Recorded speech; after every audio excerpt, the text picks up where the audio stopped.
So, but it was needed. So what I was saying is that when I put this out on LinkedIn, loads of people, obviously, and one of you responded, and we've had a few people come through from that now, and the conversations have been crazy. So Jared, a guy who coaches at Malmo Football Club in Sweden.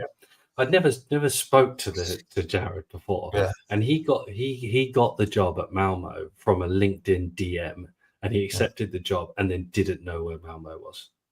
Wow, sounds and like then he googled it. Yeah, googled it afterwards. He was like, "I'm going to Sweden." Yeah, nice.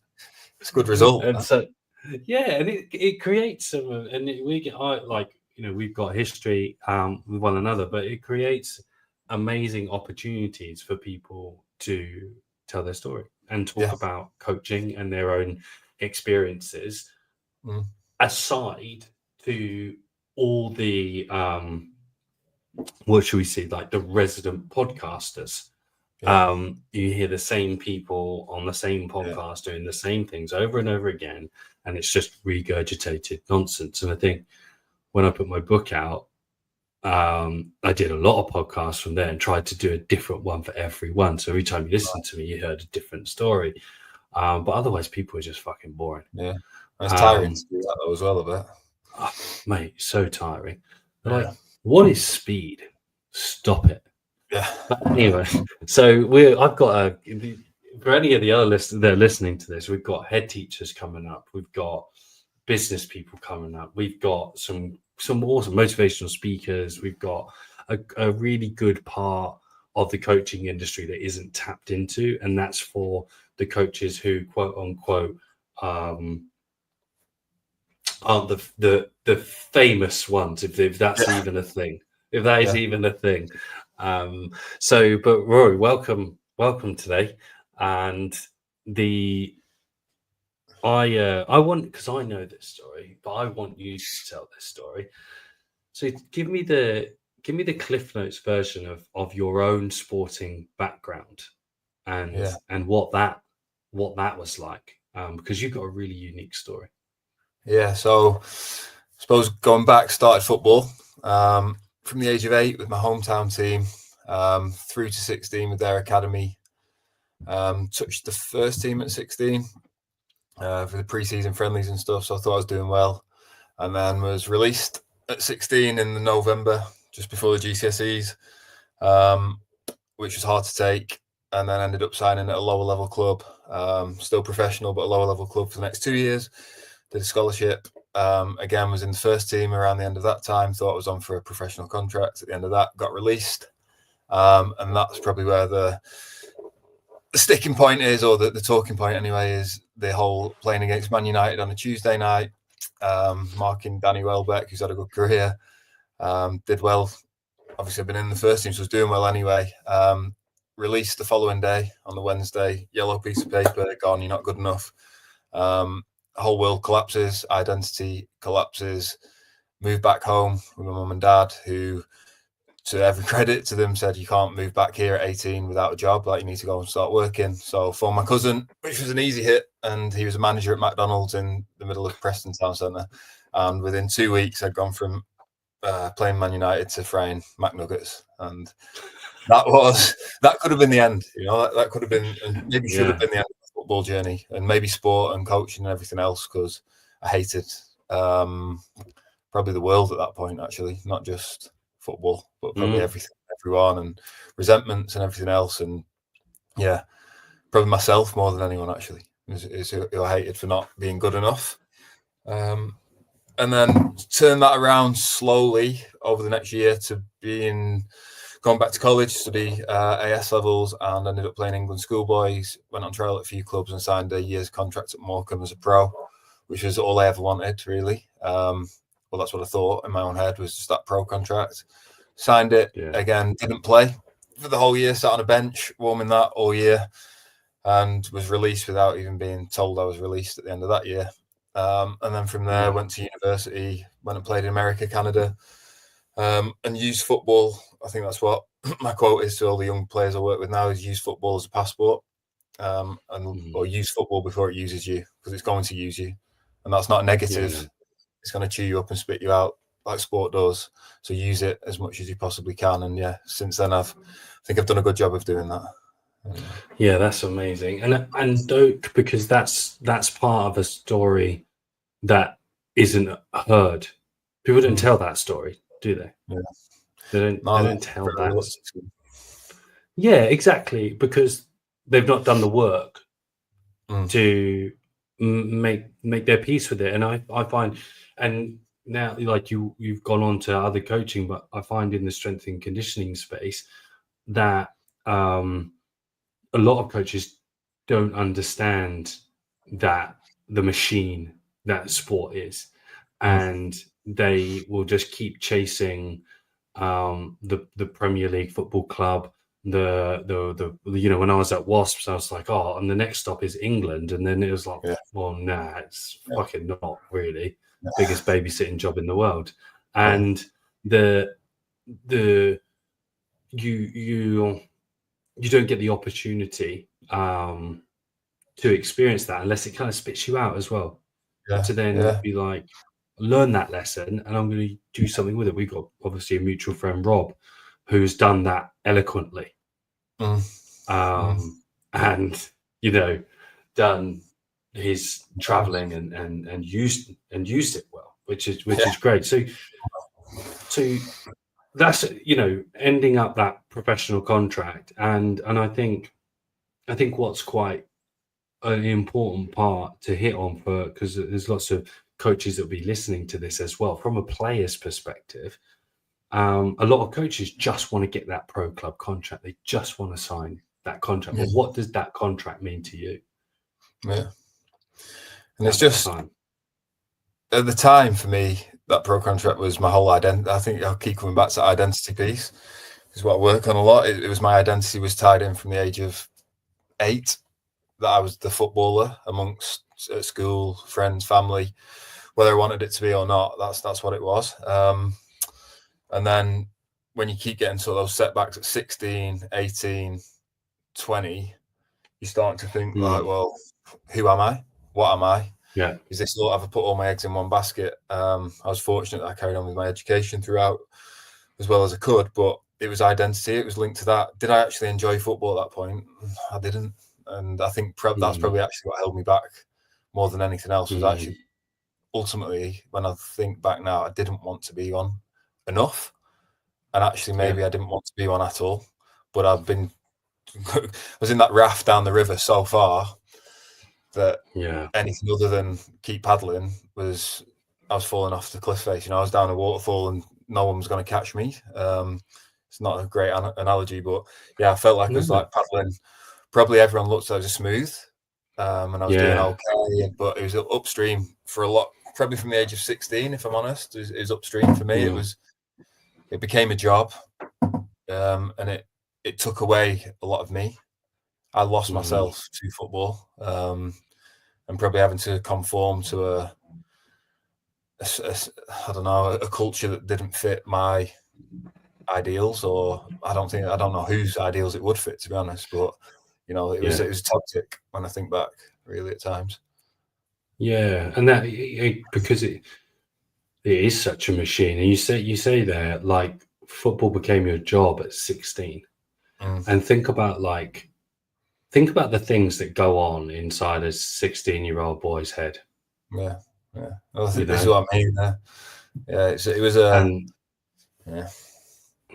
I remember what I was like when I was 16.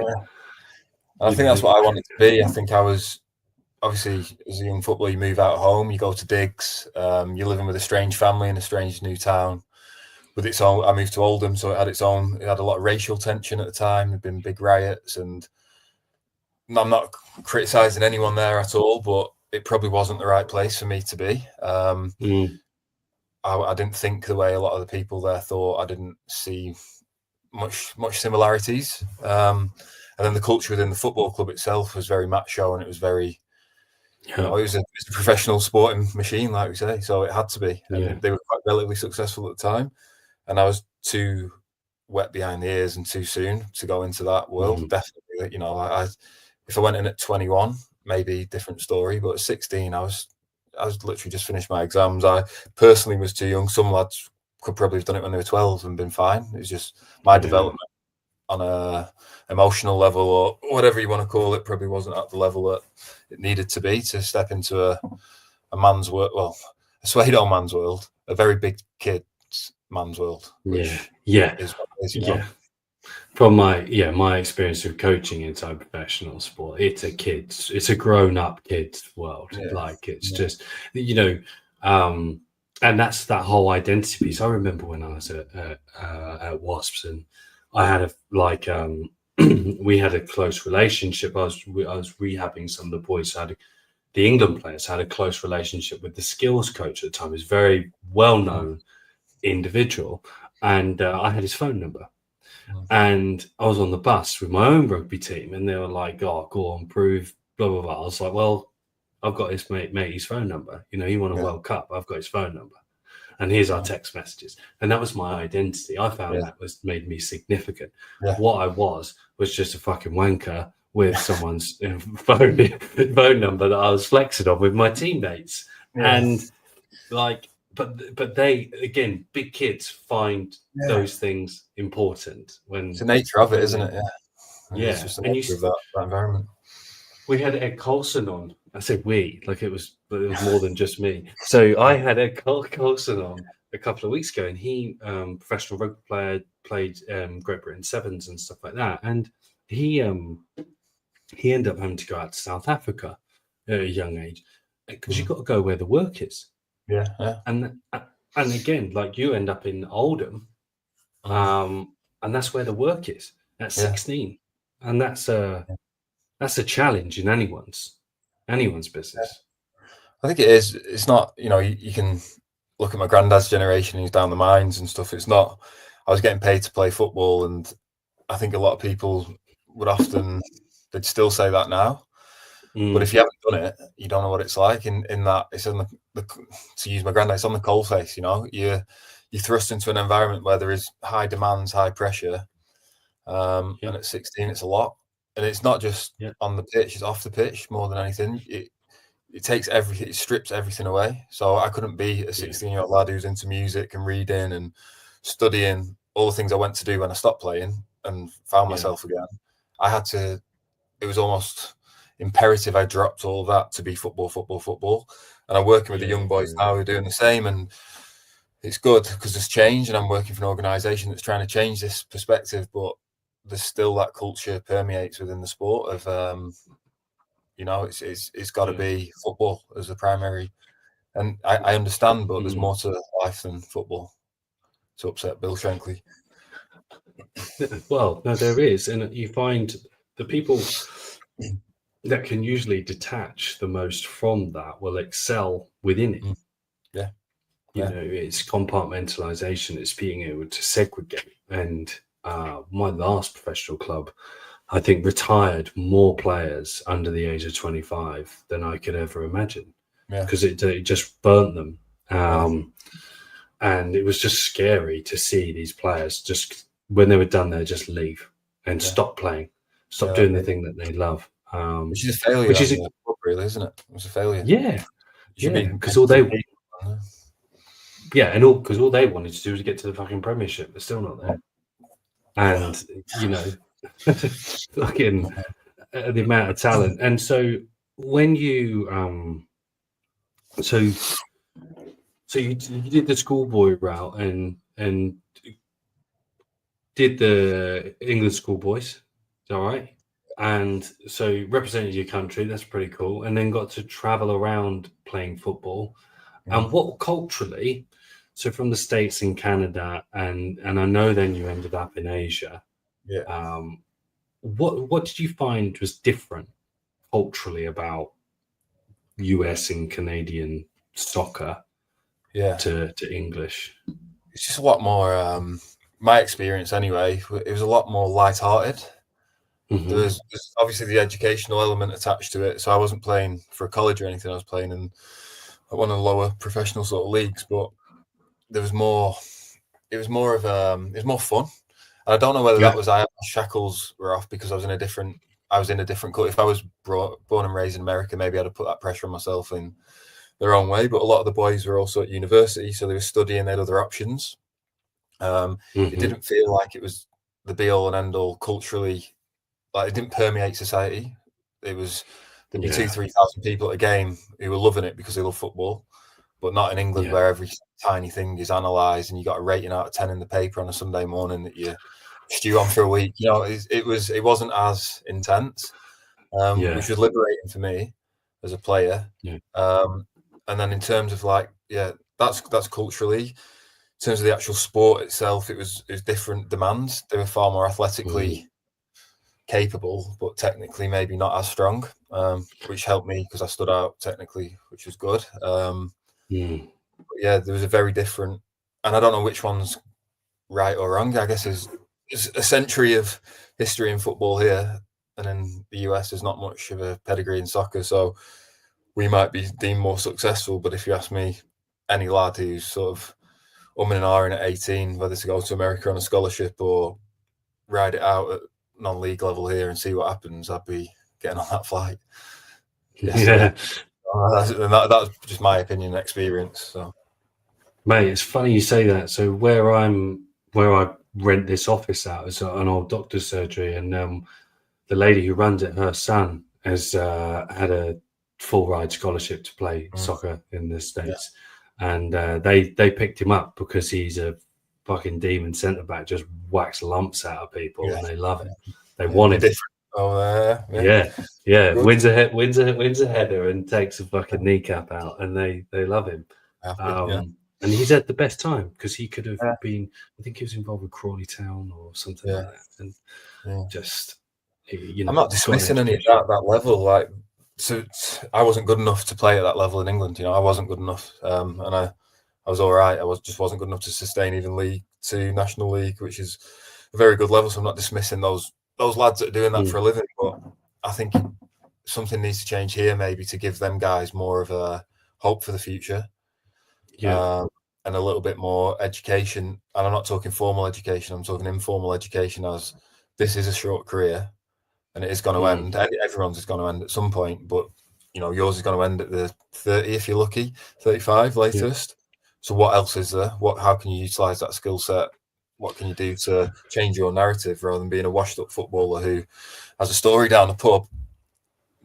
That's fine, but once that is over, I've seen it with some big name players that I've worked with closely recently, and they're a little bit lost when it all stops.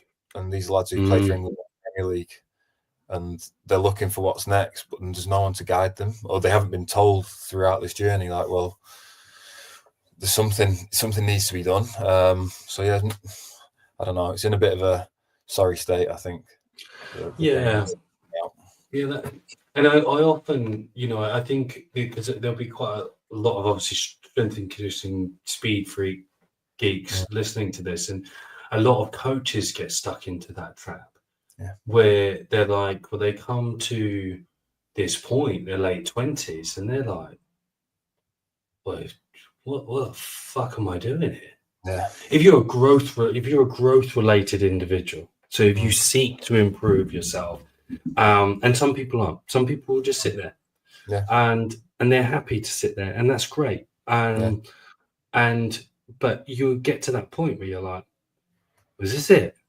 What's the, you know, you look at like the Premier League managers and you look at like the coaches and stuff like that. It's like they just go from club to club to club to club. They're stuck in this space, and S&C coaches will do the same. They'll just try to go, or just dig their heels in and be like, right, there's only 12 head jobs in the Premier League rugby, so I'm going to stay here as long as I can because I've got a wife and I've got kids that I've got to try and put in school. And there's a coach that I work with, and he's involved with Premier League soccer team, first team. And he said, my goals were to get a first team Premier League football job in England. And he said, I've done it. And now I'm already thinking about what am I going to do next? Because a coach's efficacy is a short-lived as well. I do believe. If you want a life, and so there's some really important stuff that you're doing, and the reason why I wanted to have this conversation is that it draws so many parallels that how from a player's mindset you can get stuck just spinning the wheel, but from a coach's mindset you can get stuck spinning the wheel. Basically, a player is really good at the sport. An S&C coach was not very good at the sport, but still wanted to be involved in the sport. So that the ideology is the same. Yeah, absolutely. One just carries the fucking water bottle, the other one drinks it. Yeah, that's true. Yeah. And so you ended up out in Asia, right? After being in the States, you then ended up out in Asia. So I came back to I did a master's at Hartbury, and then got my teacher training after that. Was a teacher at Northampton School for Boys for a couple of years, which was unbelievable. But again, even there, just coming back to that point about coaching, even with teachers, that school was incredible. Like, I think in my form group, one lad plays for Chelsea now, another one runs for Great Britain, plays rugby for England. This is a state school in the middle of England. You know, they're insane at what they do.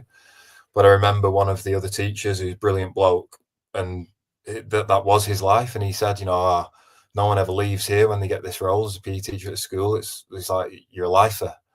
And I was 25, 26, and that scared the shit out of me.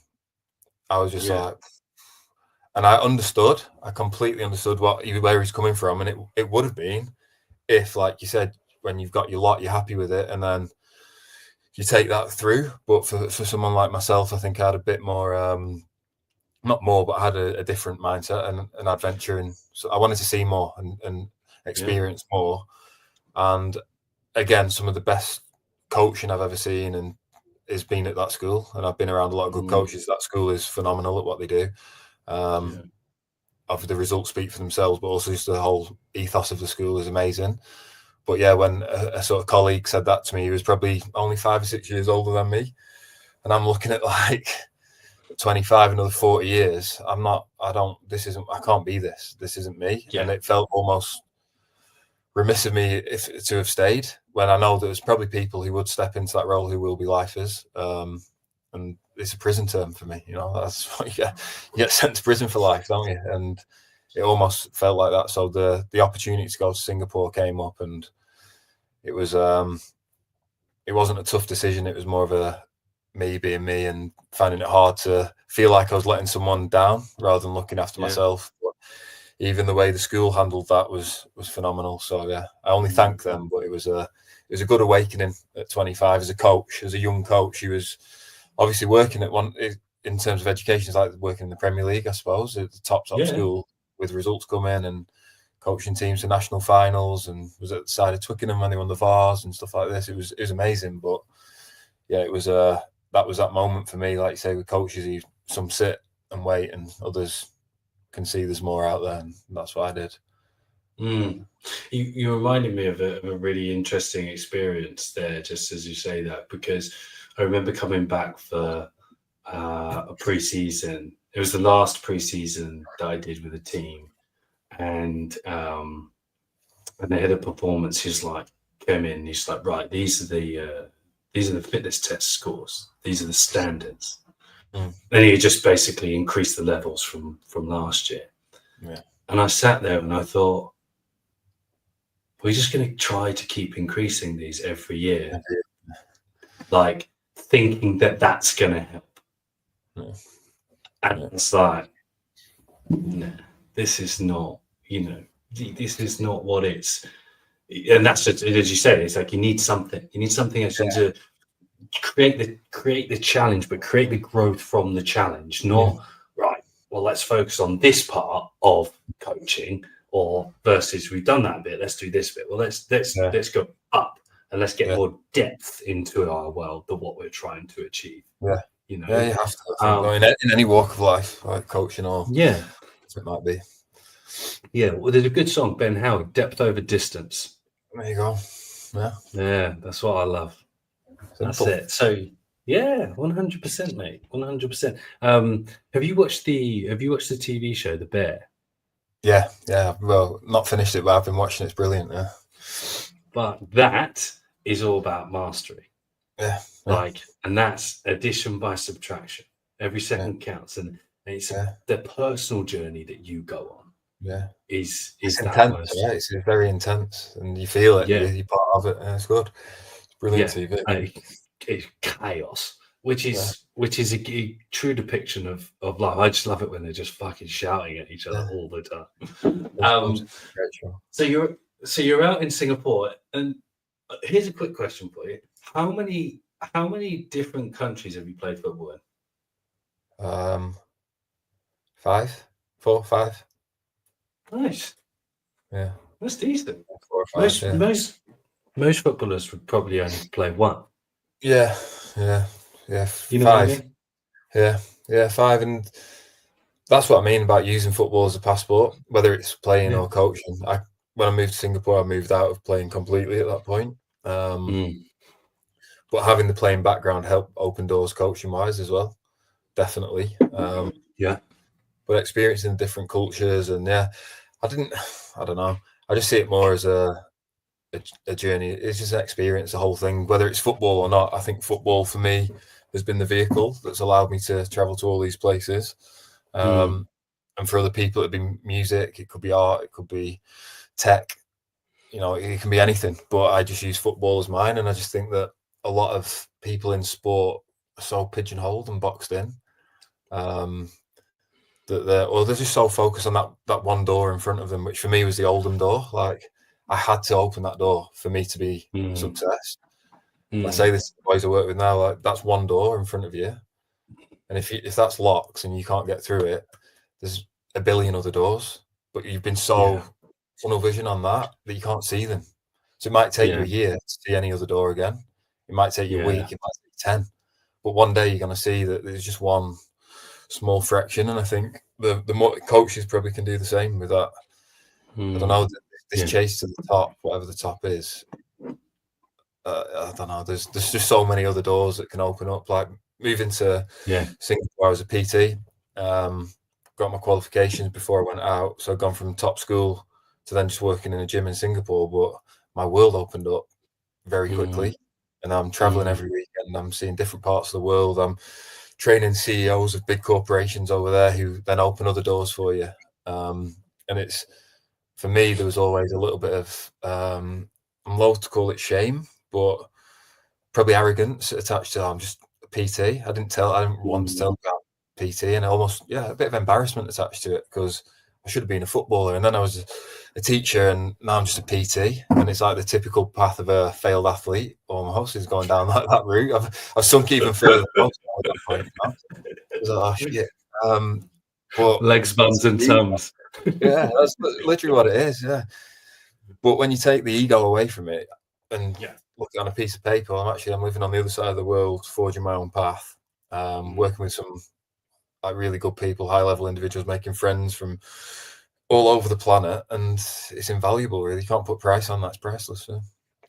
Yeah, and I think that's so important. Actually, Jared and I were talking about this PT debate of being a personal trainer. Well, if you're any good at what your job as an S&C coach, you are personally training people. Yeah, absolutely. But it's the arrogance attached to being a strength and conditioning coach, which basically says fucking nothing anyway. Personal training is a more accurate term for the service provided. Yeah. So we had a giggle about that. But until you say, like, you're now culturally experiencing so much more involved with soccer, football in Singapore, and then you start working with players one-to-one, working with coaches, helping coaches, and how did that all come about? It kind of came about from being bored of PT, if I'm honest. It was like I'd done 2 years PTing, earning fantastic money, traveling all the time. But again, like you said, if you wanted more, you're going to seek more. I wanted a way back into football. Probably trying to prove a point to myself still that I should be working in football. So then with that, I set my own business up called Edge of the Box. Started working with one young lad who'd been released from he was an expat boy He'd been released from a club in England, moved back with his parents in Singapore, but was at a loose end and lost. So with him, I took him in, did some one-on-one football training, but actually found that the impact I was having was mentally rather than physically. We were doing it, but mentally it was really impacting him, and he was sort of changing his perspective on life. And I thought, wow, maybe this is my like maybe this is my niche I can carve. So through him, small place, the connection sort of 1 rather than 6, that connection between people there ended up building quite a big base of, I think I've probably worked with well over 100 players in the end. But definitely a good solid stable of probably like 25 pro players there, female and male. And working through mentality, but within gym sessions. So I pushed them extreme for a footballer, knowing what I was doing, but then through that, the conversations that would then trigger after the session and the social side of it would be really powerful. And I got some huge success stories. One boy was in the army on national service, came out of that. I saw him make his international debut against Korea 2 years later. There's another lad at 25 signed his first pro contract, which is kind of unheard of anywhere. And that was amazing. But that was, I think I kind of disguised it. They thought it was all the gym work.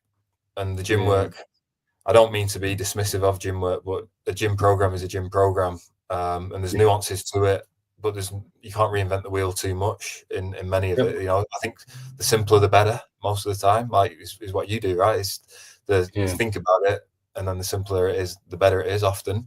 So I kept it pretty simple, football focus, but then the conversation and the pushing and the character building that I introduced, which I didn't have, is what I gave them. I didn't have that from any coach of my own, and that's where the real impact sort of came.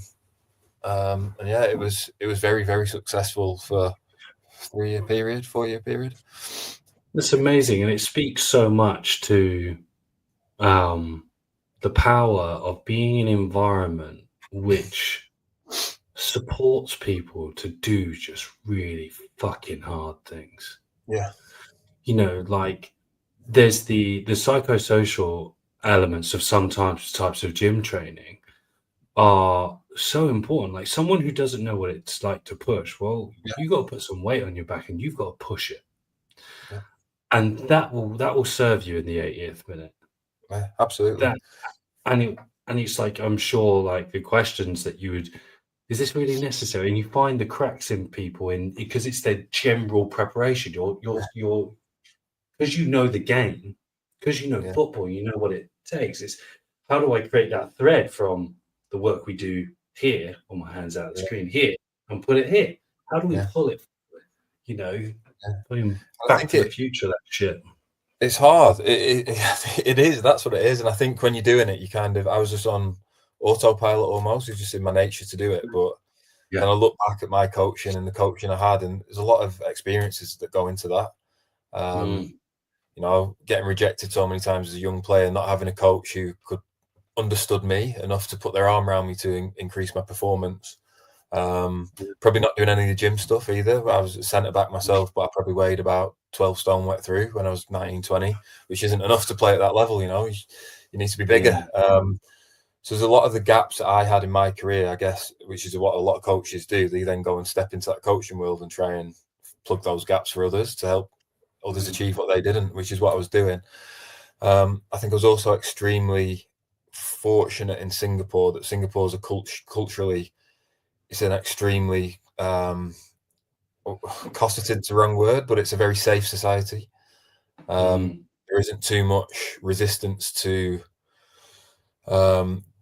basically everything sort of is easier than your average bloke in the UK. I think someone in Singapore, they would argue maybe, but they've got a good social system, they've got a good housing, the weather's always fairly nice, there's a minimum wage which is high, you're pretty comfortable there, which means that they haven't necessarily been pushed the whole way through, and the sporting culture around it sits bottom of the pile.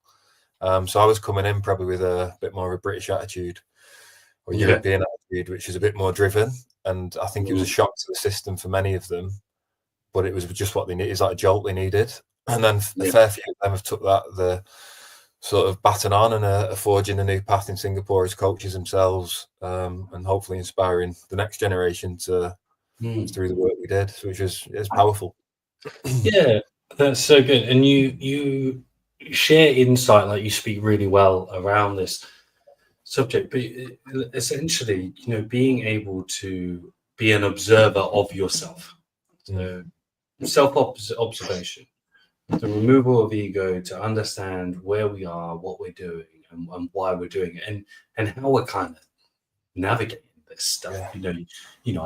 I've had therapy for nearly be 10 years this December, and it's been the best thing I've ever done because I've learned more and more and more, and the layers that keep coming up. And it's like for every Maslow's hierarchy of needs, for every actualization you get to, it's like, well, holy shit, everything's a bit more brighter, it's a bit different.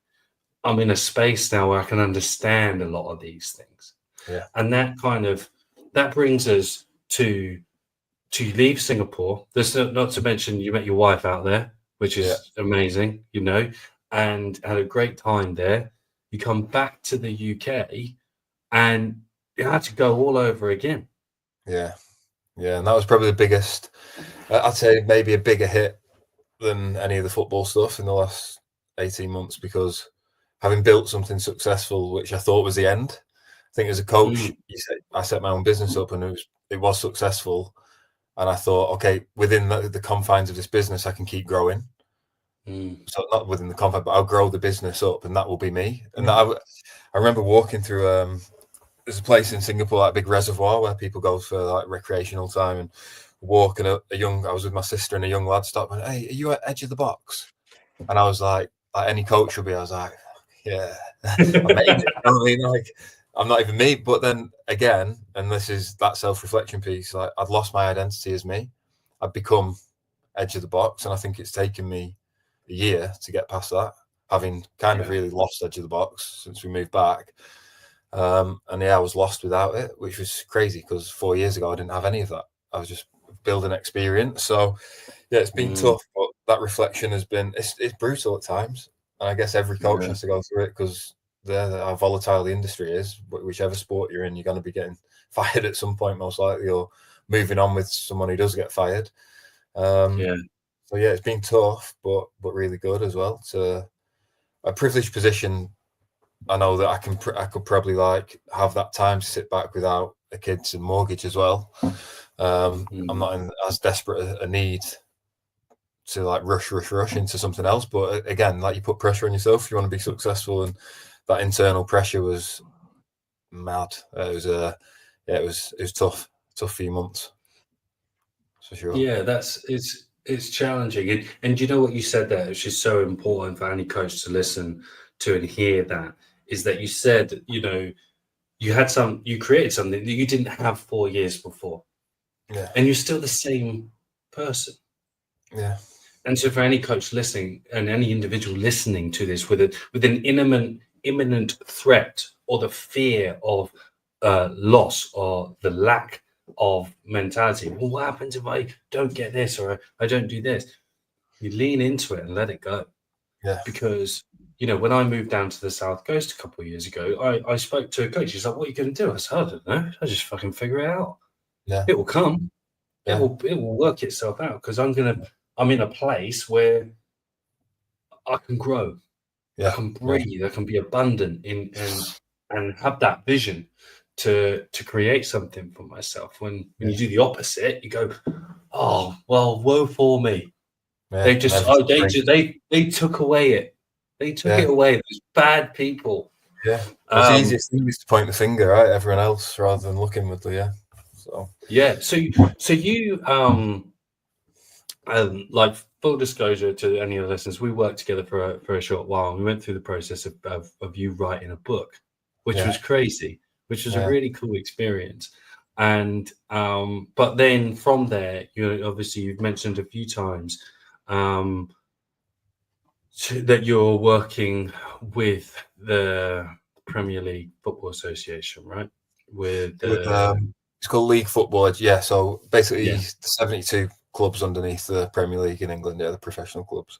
Amazing. And when we were going through the book and it was kind of like your story, wasn't it? We're just trying to work through that, which I'll play. It is on Amazon. It is on Amazon, so if anyone wants to, Yeah, it'll be there. I'll check. But it's a real spiritual journey, that. And when you said there's that statistic, 98%. What is that? For people probably would never be aware of this, and it blew my mind. I'm going to. I'm pretty sure that at the time that was the percentage of lads who sign professional terms or youth team terms from 16 onwards who don't end up playing professionally.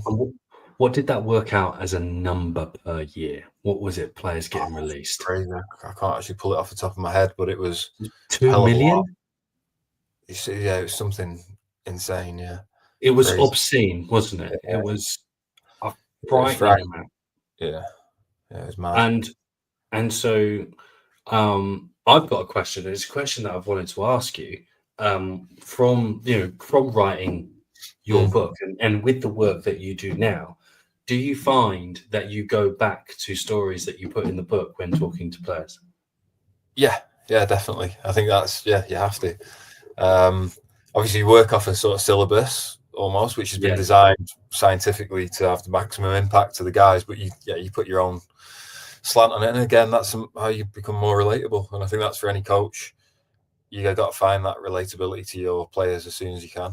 I walk into a room with up to 12 young lads who are just about to start their footballing career, probably the heroes at school. Now they're in this men's adult world, which I talk about, that I was thrust into as well. And I know that in that room, if there's 12 of them, there's probably 8 of them frightened to death of where they are. There's probably 2 that are cocksure and full of themselves and are the men right now until they have a bad game on Saturday and they aren't anymore. And there's probably 2 who don't want to listen to it. Well, I'd say that. There's probably 8 who aren't listening to a word I'm saying, and then there's 2 who probably are listening. And you got to get a buy-in straight away. And I think for me, that buy-in is definitely the Man United to McDonald's to Morecambe is like that little bounce back is a good one initially, to create that I've been in their shoes and I can empathise with where they are right now. And I think just during that, pulling that barrier, sort of just getting rid of it. I had a good one up north recently with the club. A few of the boys were like very demonstrative in the class that I was coaching them through. And I could see like a lot of tendencies in one or 2 of them that were similar to mine in this past year, even. So nothing to do with my football, but restlessness and a real desire to they didn't want to be in that room. They had energy that they needed to expand, but they didn't know where to put it. So I just talked about the past year I'd had and me finding direction again and just coming down to their level was the most powerful thing I did. It's not work that necessarily you get the immediate feedback from until you break that barrier down. Ultimately, I'm delivering a message that they don't want to hear, which is that the chances are, lads, that you're not going to make it. So what else is there? Who are you? Who are you?